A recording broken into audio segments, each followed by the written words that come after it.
Olá, turma, tudo bem?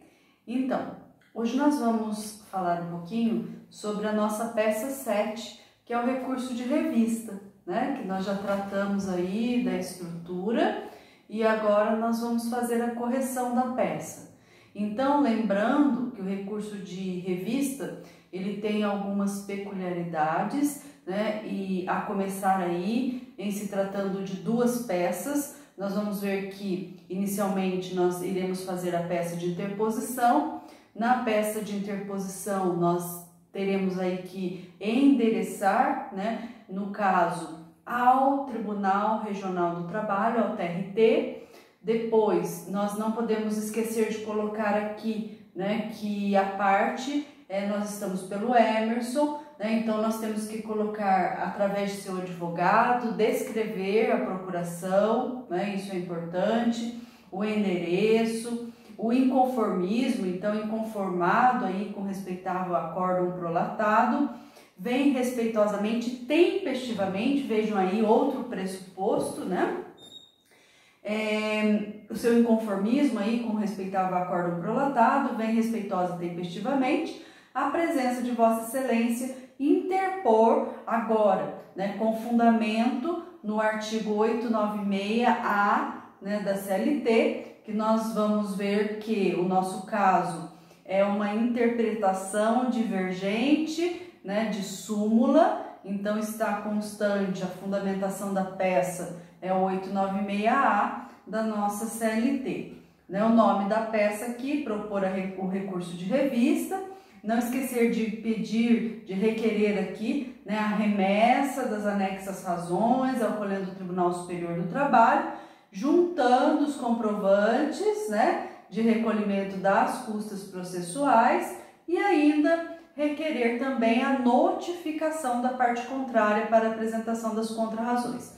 Feita essa petiçãozinha de interposição, que nós também chamamos, né, de petição de encaminhamento, nós partimos, né, para as razões do recurso de revista. Então, de início, nós faremos a indicação das partes, recorrente, recorrido, origem, o número do processo. Depois, nós passamos a saudação, Egrégio Tribunal Superior do Trabalho, colenda turma, nobres ministros. Por quê? Porque aqui nós endereçamos as razões, né, ao TST, conforme nós conversamos já em aula.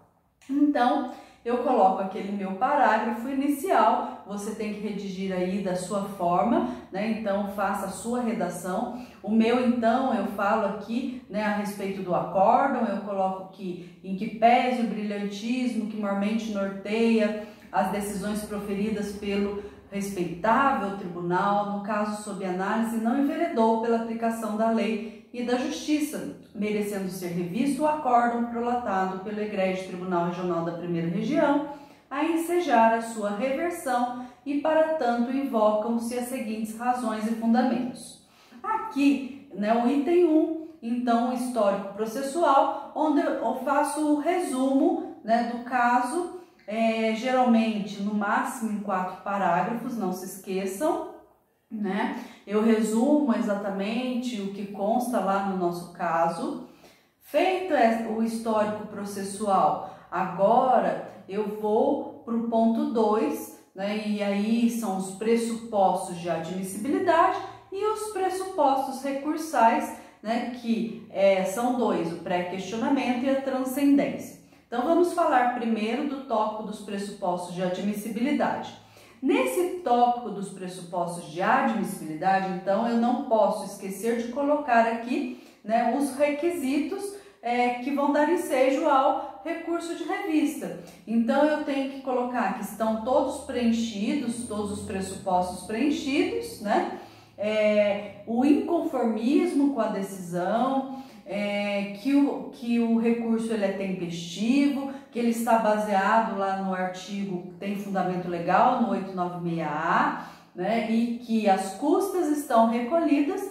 E aqui uma questão importante que eu tenho que colocar, né, que é a juntada da procuração conforme aí as instruções normativas, né, 23 do TST, tá? Então, feita esse tópico dos pressupostos de admissibilidade, onde eu coloco aí os pressupostos, eu vou, né, para o pré-questionamento, que é outro pressuposto recursal, né?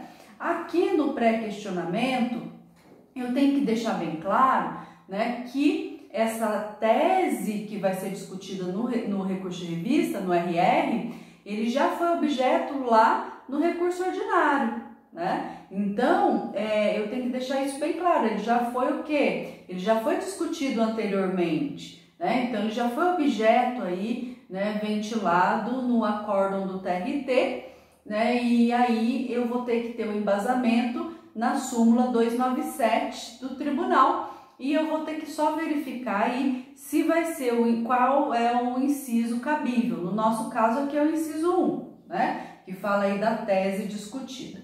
Depois eu passo para a transcendência, que é aquele reflexo político, jurídico, né? Econômico, social, que a decisão, né, vai gerar aí para a sociedade. Então, vejam só, eu tenho que deixar muito claro aqui que com a revisão, né, isso não vai atingir só o recorrente, mas também todos os empregados da mesma categoria, né, e também em mesmas situações, ou seja, todos aqueles funcionários de lojas de conveniência estabelecidas nas proximidades de postos de gasolina, certo?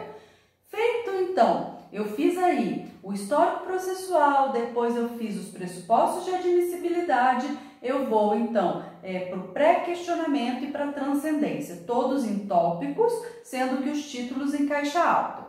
Aí eu passo para o meu item que eu digo sempre que é a cereja do bolo, né, que são as razões recursais propriamente ditas. E aqui, né, no caso, eu vou entrar com a questão da ofensa súmula vinculante 453 do TST. Né? Então, houve uma interpretação divergente com relação a essa súmula. Aqui eu posso abordar, né, com esse tópico, mas com vários parágrafos, porque aqui que é o meu fundamento é importante, né? Não esquecer aí de salientar com relação à súmula 453, que ela não foi interpretada, né, conforme aí a uniformidade já do tribunal, né, no sentido de que é desnecessária a prova técnica, né, no caso aí no caso do empregador já fornecer com habitualidade, né, de forma aí por mera liberalidade, o adicional de periculosidade. Então, se ele já era fornecido espontaneamente, né, se o adicional já era fornecido espontaneamente, não há que se falar, né, em prova técnica. O juiz já tinha que ter dado de início. E o juiz ACO, o juiz primário, errou, né? Por quê? Porque ele não, ele determinou a realização da prova técnica, que inclusive é considerada desnecessária, né? Se o empregador já pagava o adicional de periculosidade. Então aqui a gente vai fazer essa abordagem, beleza? E por fim, a conclusão. Na conclusão, eu vou requerer, né, o consequente aí, o que eu preciso requerer na nossa conclusão ou no requerimento, que é o nosso último tópico. É o conhecimento, né, e também o provimento do recurso. Então, o juiz ele vai conhecer, ou seja, ele vai analisar se os pressupostos estão ali e aí ele vai dar provimento ou não, né? Então, se ele der provimento, ele vai reconhecer que o recurso ele era plenamente cabível, né, e que cabe aí a reversão, né, da decisão. E aí eu não posso esquecer de pedir aqui que seja revertida a decisão dada pelo TRT, né, objetivando aí a continuidade do pagamento do adicional de periculosidade e seus reflexos ao reclamante, no caso que é o nosso recorrente, né, e condenando o recorrido às custas processuais em reversão e honorários advocatícios, né, tudo aí como medida de justiça. E aí nós passamos para o fechamento da peça, que é o termos em que pede deferimento, local, data, advogado OAB. Tudo bem, pessoal? Então esse foi um resumo, né, uma explanação bem resumida com relação a nossa peça 7, com relação aí à correção da peça 7, que já foi feita em sala também, tá bom? Então, um abraço a todos, até mais!